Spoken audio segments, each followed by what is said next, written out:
A paz do Senhor, irmãos. Antes de qualquer coisa, eu queria pedir a um filho tangedor para poder me ajudar aqui. Cadê o seu filho? O Yuri. Me ajuda aqui, por favor, com esse teclado abençoado aí, derramando essa unção sobre as nossas vidas. E às vezes a gente fala que o teclado é para poder causar aquele clima na igreja, né? Para deixar as pessoas... Não, é para acalmar quem está pregando. Não vai achando que isso é técnica, não tem nada de técnica aqui não, meu irmão. É para acalmar a gente mesmo. Eu estava muito bem, até a hora que eu encontrei meus pais aqui no corredor, estava tudo muito tranquilo. E por que eu falo isso? Porque hoje eu tenho o privilégio de trazer um pouco de alegria para os meus pais. Porque eu já levei muita tristeza para a casa deles. Só os cabelos brancos deles vão lembrar. Eu nem vou tocar muito nesse assunto porque eu começo a chorar também, porque é vergonhoso. O momento que a gente passa no mundo não é momento... Eu não gosto de ficar lembrando muito, porque é um momento de vergonha da minha vida, onde eu trouxe desgraça, trouxe vergonha para a casa dos meus pais. E só eu sei como eu trouxe desgraça para aquele lugar. Mas hoje é um dia atípico, Dia dos Pais. Eu fico muito feliz pela honra que Deus me concedeu e pela oportunidade que colocaram nas minhas mãos para poder ser o portador da mensagem de Deus nessa manhã para você. E eu me questionei a tia Tânia, falei com ela, eu não sou pai. Como eu vou falar? Tem tanta gente que é pai na igreja, que já são pastores. Não, Deus me tocou em você. E durante os 3 dias que teve de seminário da cura da alma, eu estava estudando a mensagem e Deus levantou uma pessoa para vir falar comigo. E essa pessoa, quando veio falar comigo, ela não sabia que eu estaria aqui nessa manhã. E o que ela falou para mim foi: você não é pai biológico, mas eu te coloquei como pai de muitas almas espirituais. Não só aquelas que já passaram pela sua vida, mas as que virão também. E é engraçado que ele foi falando comigo todos os tópicos que eu preparei aqui para poder trazer para vocês nessa manhã. E ele não sabia. Nessa manhã eu quero falar para você sobre o pai perfeito. Porque todos os pais que ganharam uma lembrancinha aqui são bons pais, mas têm defeitos. Em algum momento vocês vão falhar, isso é normal. Faz parte da nossa natureza. Mas eu quero falar sobre um pai que não tem defeito, um pai que é perfeito. E para começarmos essa explanação, eu preciso que você abra a sua Bíblia. Ou melhor, eu queria pedir até a colaboração dos meninos aí do computador. Vamos para colocar os textos aqui para a gente poder ganhar tempo. Eu sei que muita gente hoje vai viajar, né? Vai almoçar com o pai. Enfim, se vocês puderem colocar os textos, eu agradeço, por favor. Livro de Gênesis, capítulo 1, versículo 26. Nessa manhã eu não vou trazer uma mensagem expositiva, que é o modelo que eu mais gosto, de poder estar trazendo a palavra de Deus. Mas a mensagem temática, eu peguei muito o padrão de mensagem do meu pai, de tanto escutar ele pregando. A gente acabou assimilando um pouco disso. Mas vamos acompanhar o texto ali?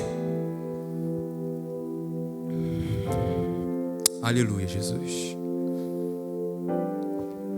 Diz assim o texto sagrado: e disse Deus: façamos o homem à nossa imagem, conforme a nossa semelhança.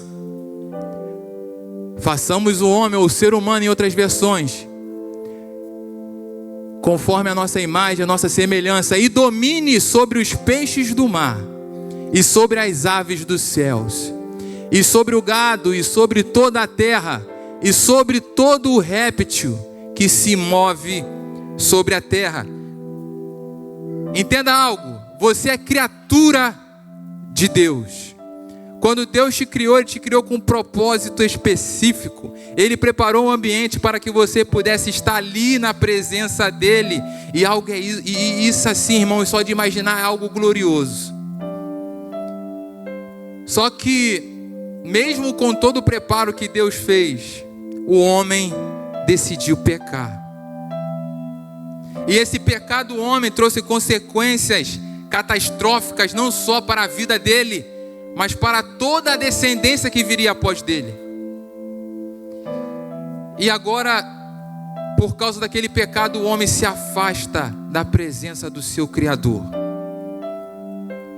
Aquele ser que foi criado para poder habitar em um lugar especial, com o ser mais especial que existe, por uma decisão, por uma falha, por um sentimento, ele sai do lugar da presença e começa a vagar sozinho.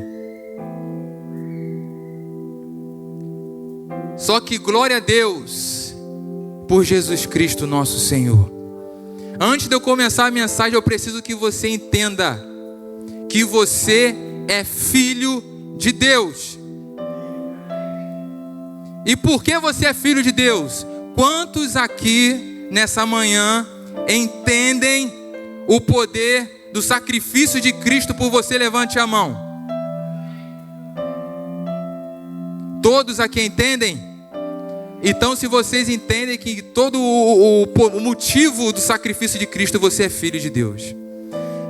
Em João, capítulo 1, versículo 12, diz assim: mas a todos quanto o receberam, deu-lhes o direito de se tornarem filhos de Deus, ou seja, aos que creem no seu nome. No nome de quem? No nome de Jesus. Através de Jesus, eu e você que antes éramos carregadores da ira de Deus, agora, através de Cristo, Cristo nos deu o direito de sermos chamados filhos de Deus. Agora não é mais a ira do Senhor que está sobre a sua vida, agora é a graça. É a graça. Muitos lá do lado de fora têm o costume de dizer, né? Todo mundo é filho de Deus, de acordo com a palavra, irmãos. Me perdoem, vocês que estão assistindo. Só tem o direito de ser chamado filho de Deus aquele que aceita Cristo como o único e suficiente Salvador. Agora, por que eu preciso que você entenda que você é filho? Porque eu vou falar sobre paternidade de Deus. E para entender sobre pai, precisa ser um filho. Porque se você não for filho de Deus, o que eu vou falar aqui para você não vai fazer sentido nenhum. Então entenda, nós somos filhos e vamos falar sobre o nosso pai. Eu quero falar sobre 4 características da paternidade de Deus. Eu não vou falar sobre o que está escrito no livro que nós estamos estudando na EBD. Não, vou falar sobre algo que Deus colocou no meu coração, algo que você já sabe. Não vou trazer nenhuma novidade aqui para você. Não vou te trazer uma aula de teologia. Eu vou falar aquilo que Deus colocou no meu coração para abençoar a sua vida nessa manhã. E o nosso pai, ele tem 4 características que nós precisamos repassar como filhos. A primeira característica da paternidade de Deus é a segurança. Todo filho pequeno, quando nasce, ele precisa de um cuidado maior. A minha mãe contava a história para mim e para o meu irmão, que quando a gente nasceu, o nosso pai ficava acordado matando um mosquito. A gente morava na beira de um valão, lá no Farrula, em Belfor Roxo. E quando a gente era pequeno, a gente não tinha condições para colocar aquela redinha, né, para protetora de mosquito. Então meu pai ficava acordado matando um mosquito lá. Toda criança pequena, ela precisa de um cuidado especial. Entenda que antes de Deus criar o homem, Ele prepara os céus, Ele prepara o universo, Ele prepara a terra, Ele prepara todo o sistema na terra, o sistema de animais, o sistema rotatório, tudo isso que você possa imaginar. Ele prepara os alimentos, Ele prepara todo o ambiente para que no final Ele possa ter construído o homem. Assim como uma mãe que está gestando, e o pai, o casal ali, eles começam a preparar o quarto para poder receber aquele filho. Assim Deus preparou todo o ambiente para poder depositar ali o homem e a mulher. Ele cuidou de tudo. E Deus, Ele é segurança. Nós encontramos segurança somente em Deus. E isso é algo muito importante. Alguns homens conseguiram compreender essa segurança que Deus transmite, essa segurança que Deus dá. E um desses homens, eu vou falar um pouco sobre ele, é Abrão. No capítulo 15 de Gênesis, versículo 1, diz assim: depois dessas coisas, o Senhor fala a Abrão numa visão: não tenha medo, Abrão, eu sou o seu escudo e grande será a sua recompensa. Em quem você está se escudando, meu irmão? Quem tem sido a sua válvula de segurança, sua válvula de escape? A quem você tem procurado nos momentos de angústia? Antes da queda, o Senhor tinha um contato diário com Adão. E diz a Bíblia que não era Adão que procurava Deus. Era Deus que vinha até o jardim o encontrar. Eu gostei muito da mensagem que o Júnior trouxe aqui no culto de intercessão. Ele falando sobre isso. Ele falando que Adão, ele já sabia a hora que o Senhor iria vir ao jardim. Ele estava no lugar esperando para ter aquele encontro. Eu não sei se eles tomavam café, chimarrão, mas eu sei que aquele encontro deveria ser muito gostoso, porque ele estava esperando, ansioso pela chegada do Eterno. Mas um homem sem a presença de Deus é um homem sem segurança divina. O homem sem a presença de Deus é um homem sem segurança divina. E sem a segurança divina nós ficamos expostos ao sistema desse mundo, ao governo desse mundo e às ideologias desse mundo. Em 2000 e... qual foi o ano da eleição do Bolsonaro e do Lula? Eu esqueci. Foi 2020? Não lembro. 22? Eu caí num risco. No risco não, eu caí numa ideia muito ruim. Eu fui defender um lado, irmãos. E eu escolhi o lado que eu escrevo com a mão direita. E eu arrumei muita briga na campanha do Bolsonaro e do Lula. E como eu me arrependo disso. Porque depois, no meio, eu fui vendo muitas igrejas se metendo com política. E o que vinha acontecendo depois. E eu quero te dizer uma coisa. Quem entende do reino, entende que a nossa ideologia não é de esquerda e ela não é de direita. A nossa ideologia é do alto, dos céus. E como a política, ela vem corrompendo algumas coisas na igreja. Estamos colocando a nossa confiança, querendo nos segurar no Estado. E a única coisa que o Estado faz é não devolver aquilo que nós pagamos para ele. Então não espere segurança do Estado. Espere segurança do Deus Altíssimo. Aleluia, Jesus. Moisés caminhou. Muito obrigado, jovem. Que Deus te abençoe. Tu é profeta. Moisés, ele escreveu um salmo que muitos acreditam que foi Davi, mas foi Moisés. Porque Moisés, ele enfrentou todos os perigos, riscos. A missão que Moisés recebeu foi uma missão suicida aos olhos normais. Uma missão suicida. Como pode um coroa, vou falar um coroa, uma linguagem mais jovial. Como pode um coroa como Moisés libertar um exército? Libertar um povo de um exército como o exército do Egito. Naquela época era impossível. A maior força bélica que existia no mundo era o Egito. Era impossível. Mas Moisés, quando teve um encontro com o Altíssimo, ele teve a sua vida transformada. E agora ele escreve no Salmo 91, algo que muitos de nós usamos. Alguns utilizam até como um mantra, alguma coisa assim, mas eu acredito que existe poder sim nessa palavra.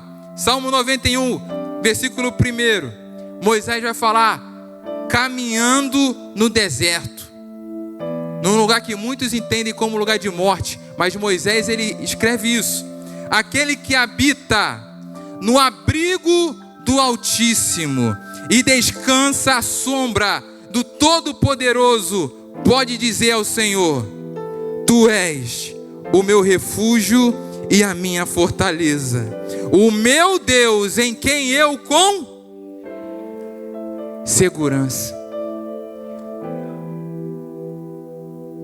Segurança. A paternidade de Deus, ela precisa nos trazer segurança.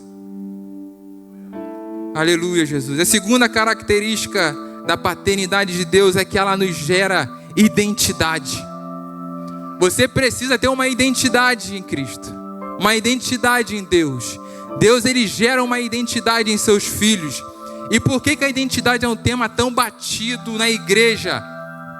Os jovens aqui, pelo que eu ouvi, teve um ano que foi falando só sobre isso, sobre identidade. É porque você precisa entender que nós precisamos ter uma identidade em Cristo. Assim como existe o nosso RG aqui para os homens, existe também um RG nos céus. E eu lembro que identidade é algo muito importante, porque a identidade vai definir quem você é. Existe um número, um registro que define quem você é. Ninguém mais no mundo tem aquele número. É só você. E no mundo espiritual não é diferente. Porque o nosso Deus, diferente do mundo, ele te chama pelo seu nome. Talvez isso não tenha causado tanto impacto, mas eu vou te explicar melhor. Muitas das vezes os meus amigos não me chamavam pelo nome. Me chamavam de Cavalinho, Cavalinho. Ou me chamavam de Nem, Nem. Ou me chamavam de outros nomes que não eram o meu nome. O meu irmão, a gente chamava de Dindinho. O nome dele é Adriel. Outros é Neguinho. Outros é não sei o que, e por aí vai. Mas qual é o seu nome? Quando Deus te chama, ele não te chama pelo seu apelido, ele te chama pelo seu nome. Quando você está caminhando na rua e do outro lado da rua tem alguém que te conhece, ele te chama pelo seu nome, porque isso demonstra um grau de intimidade contigo. Eu te conheço, por isso eu posso te chamar pelo nome. Quando Samuel estava para dormir e Deus convoca Samuel, Deus o chama pelo nome. Deus está falando assim: eu te conheço. Quando Deus se manifesta para Abrão, chama pelo nome. Deus, quando vai convocar alguém, chama pelo nome. Ele está falando: eu te conheço. Eu te conheço mais do que você mesmo se conhece, porque a gente vive se enganando, mas ele não. Eu te conheço.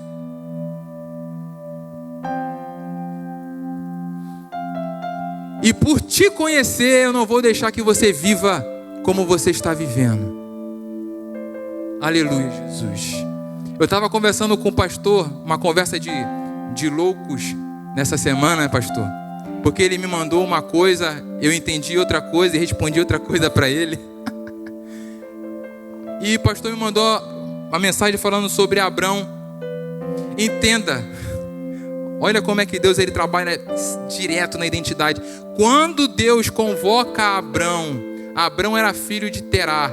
Terá, ele era um ourives, criador de imagens, de ídolos. Possivelmente Abrão seguia, como era de costume nos antigos, a profissão de seu pai. Então ele possivelmente tinha contato com todos os tipos de ídolos. Mas nenhum ídolo chamou Abrão pelo nome. Somente o Deus Altíssimo. Quando Deus se manifesta a Abrão, ele chama: ei, eu tenho algo contigo. E Abrão, ele larga tudo e começa: eu vou confiar nele, porque de todos que eu coloco a mão aqui, ninguém nunca falou comigo. Esse aí me chamou. Ele falou que tem algo comigo específico. Ele entendeu que aquilo e todos os outros eram de mentira, e agora ele começa a acreditar naquela voz que o chamou e ter fé naquela voz. E no meio da nossa caminhada, a gente começa a caminhar com Cristo, a gente começa a ter as nossas experiências com Cristo, até um certo ponto, que é o ponto que Ele muda a nossa identidade. A partir de agora, você não vai se chamar mais Abrão, agora você vai se chamar Abraão, porque agora você criou a identidade que eu quero, que eu preciso, para você ir daqui para diante. Aleluia, Jesus. A nossa caminhada com Cristo é assim. Ninguém chega pronto na igreja. Ninguém chega pronto na igreja. Todos aqueles que levantaram a mão um dia, aceitaram essa voz, o Espírito Santo convencendo o homem do pecado, da justiça e do juízo, não chega pronto. Eu preciso passar por um processo até que a minha identidade seja trocada. Aleluia. E Deus, Ele faz isso com algumas pessoas. Jacó, fugindo de tudo e de todos, ele tem um encontro com Deus. E qual é a pergunta que Deus faz para ele? Qual é o seu nome? Você sabe quem você é em Deus? Qual é o seu nome? E ele fala: meu nome é Jacó. Não mais se chamará Jacó, agora se chamarás Israel.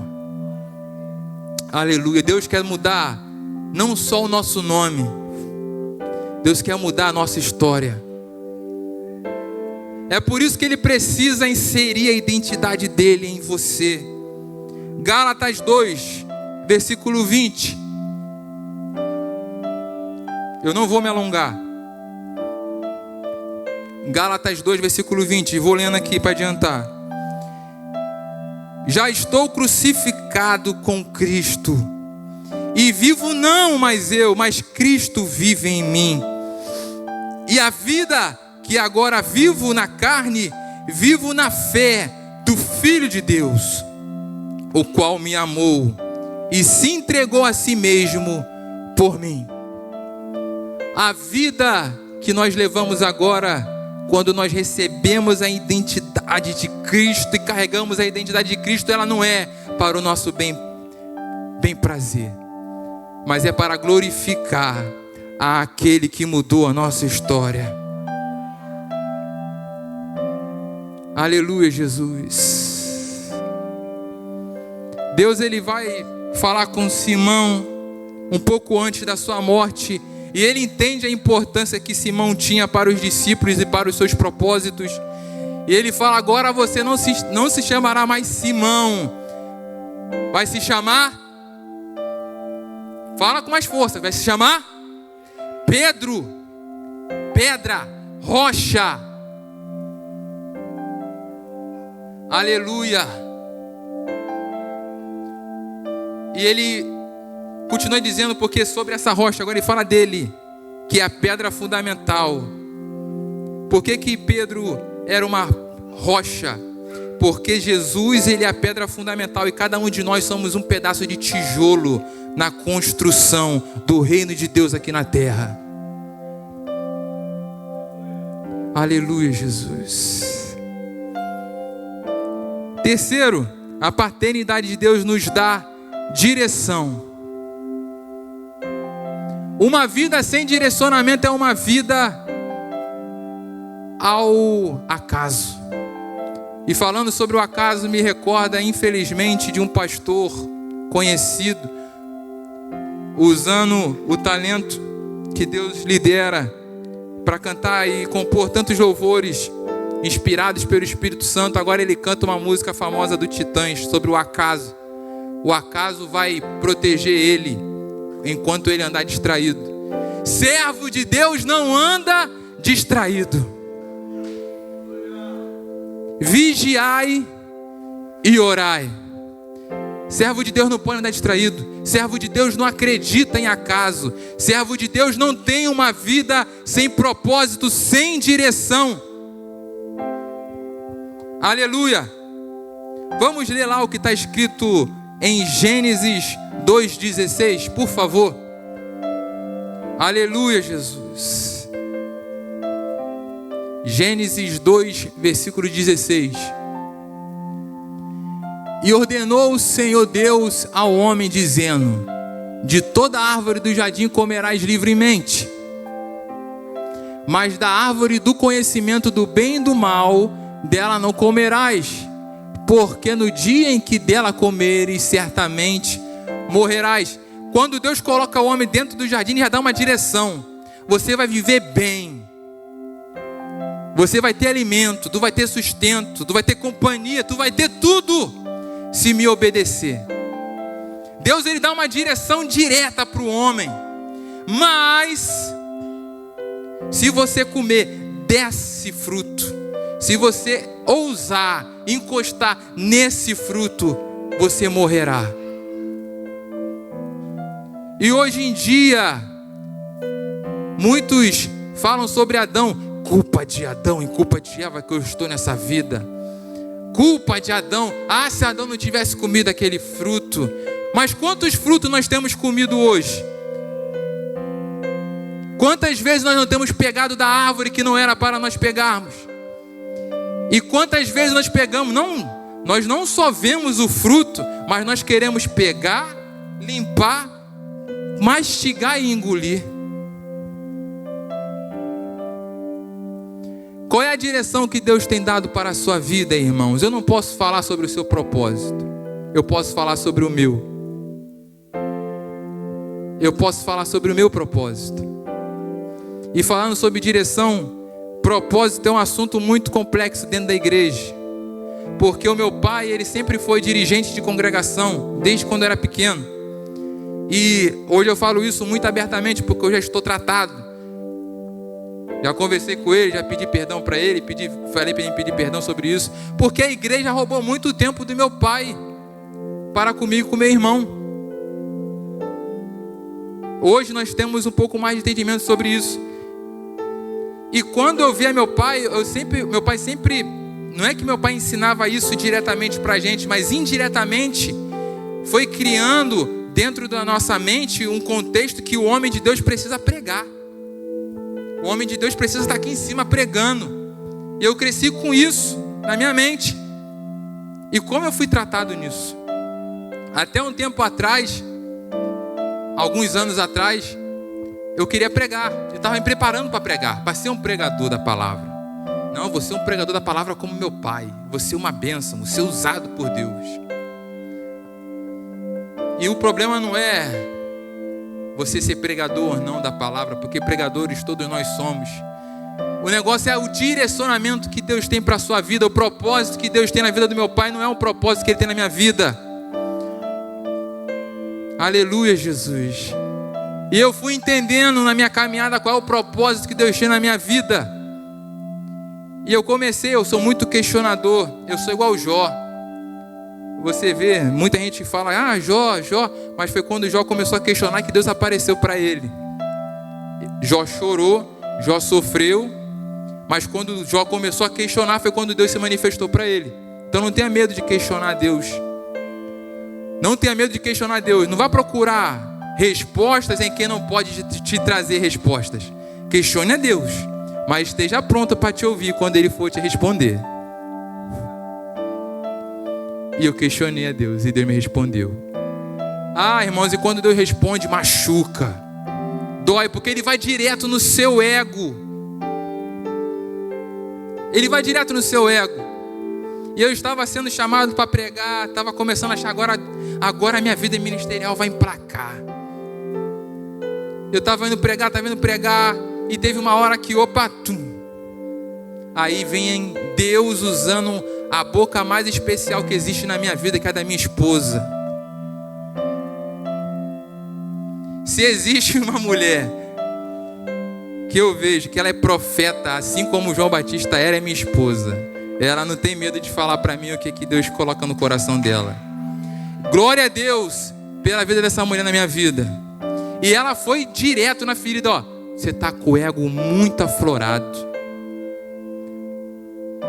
E eu comecei a questionar com ela, poxa, isso e aquilo, eu faço isso, eu não recebo isso, não recebo aquilo. Você está com o ego muito, está se achando demais.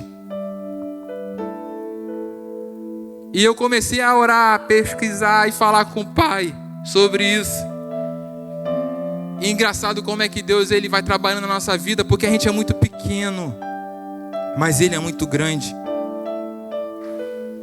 E Deus ele falando comigo, enquanto eu, lá em Belfor Roxo, nós éramos líderes de jovens, então nós trabalhamos mais de 5 anos com jovens que pensavam em se suicidar, jovens que conversavam com a gente assuntos delicados, jovens que abriam o seu coração, jovens que estavam precisando de pais presenciais, que estavam vivos.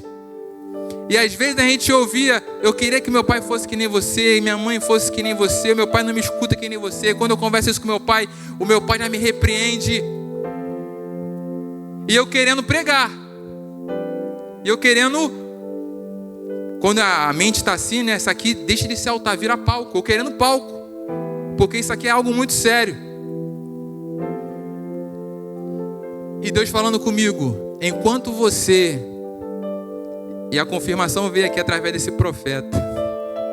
Deus me fez lembrar disso. Enquanto você estava querendo se tornar um pregador e pregar nas igrejas, eu estava te fazendo um pai espiritual. E eu entendi que Deus já tem muito pregadores, mas pais espirituais não são todos que estão preparados. Enquanto eu estava querendo ser uma coisa para poder inflamar talvez o meu ego naquela época, Deus estava formando dentro de mim características específicas para ser um pai espiritual. E é isso que eu quero transmitir para você nessa manhã. Qual é o direcionamento que Deus tem te dado? Hoje, quando eu vejo o altar, eu não vejo mais com os olhos que eu vi de anos atrás, porque hoje eu sei o que mais tem valor. Não é que não seja importante, não. Mas até como até falei uma vez com o pastor, tem gente que acha que vai causar influência na igreja aqui de cima.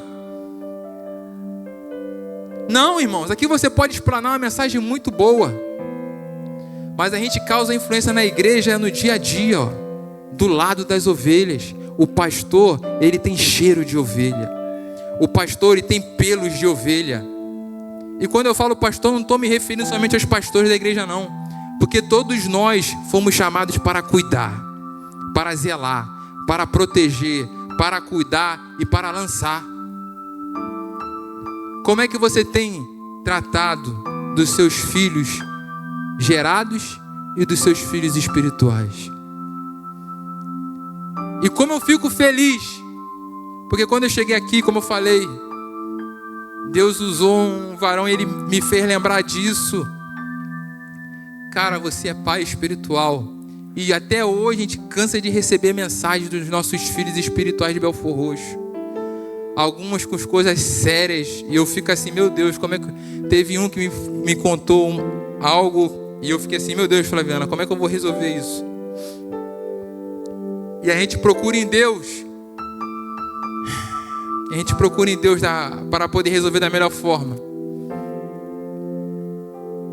E eu quero encerrar essa mensagem falando para você que a última característica da paternidade de Deus em nossas vidas é que Ele nos garante uma herança. Deus nos garante uma herança. Aleluia! Ele te pega, te protege, Ele te identifica como filho. Ele vai te direcionar para você poder fazer aquilo que Ele deseja que você faça nessa terra.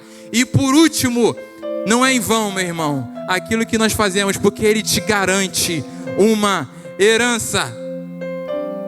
Coloca para mim, por favor, Mateus 25, versículo 34. Vamos ler juntos. Eu separei poucos textos para não ficar muito corrido, porque eu sei que hoje é um dia atípico. Mateus 25, 34.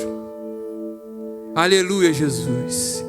Então dirá o rei ao que estiverem à sua direita: vinde, benditos de meu Pai, possuí por herança o reino que vos está preparado desde a fundação do...